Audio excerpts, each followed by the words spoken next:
안녕하세요. 큐티 요정 박정호 목사입니다. 지난 한 주간 하나님의 음성에 집중하며 말씀을 묵상하며 정말 좋은 시간을 보내셨나요? 말씀을 묵상하는 사람들은 무엇이 달라도 달라질 것입니다. 다이어트를 하면 살이 빠지고 건강해지듯이 매일 큐티로 말씀을 묵상하고 도전한다면 내 신앙과 믿음이 건강해지고 단단해질 것입니다. 할렐루야! 그렇게 승리하시는 성도님들 되시길 축복합니다.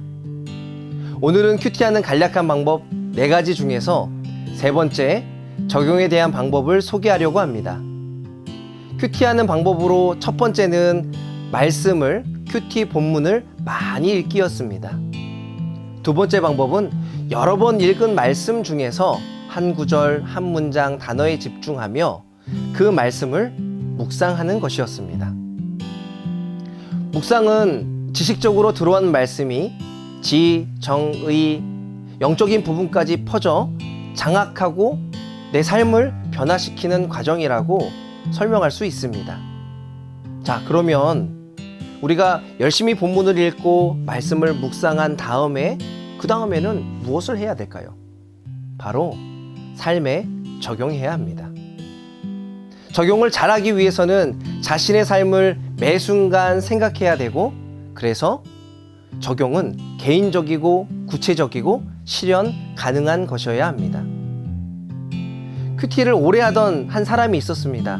그런데 그 사람에게서는 하나님과 동행하는 모습이 전혀 보이지 않았습니다. 큐티를 하면 하나님을 향한 경향성이 강화되어서 삶 속에 나타나야 되는데 그런 모습이 보이지 않는 것입니다. 세상에 대한 염려와 고민도 그대로고 자기 중심적인 태도와 고집도 그대로였습니다. 과연 이 사람의 문제는 무엇이었을까요? 그것은 바로 말씀을 열심히 읽고 묵상은 했지만 적용이 잘못되었기 때문입니다. 기도하는 마음으로 용서하며 살자. 하나님의 사랑으로 사람을 대하자. 거룩한 마음을 가지고 살자 등의 매번 비슷하거나 아니면 같은 적용과 일반적인 다짐으로 적용을 하는 큐티는 아무리 많은 큐티를 해도 삶의 변화가 없습니다. 그러면 어떻게 해야 할까요? 적용을 잘해야겠지요. 적용을 잘하는 방법은 3가지입니다. 바로 개인적, 구체적, 실현 가능한 것. 저는 이것을 개구리가라고 표현합니다. 개인적이고 구체적이고 실현 가능한 것. 큐티는 기도와 다릅니다. 어떤 중보하는 기도가 아닙니다. 오늘 나에게 주시는 말씀을 삶 속에 적용해야 합니다. 그래서 지극히 개인적인 것이어야 하며 구체적이면 참 좋습니다.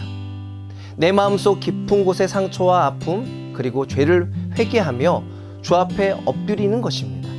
그리고 그 부분을 하나님께 맡기며 기도하는 것이 바로 큐티의 적용입니다. 큐티의 재미를 적용을 통해 느끼기를 소망합니다. 오늘 나에게 주신 말씀으로 하루를 살며 하나님의 은혜를 경험하면 좋겠습니다. 개구리가 적용 부분에 꼭 기억합시다. 개인적이고 구체적이고 실현 가능한 것으로 적용하자. 이렇게 한 주간 큐티에 받은 은혜를 삶 속에 적용하시며 말씀으로 살아가시는 우리 호산나 교회 모든 성도님들 되시길 축복합니다.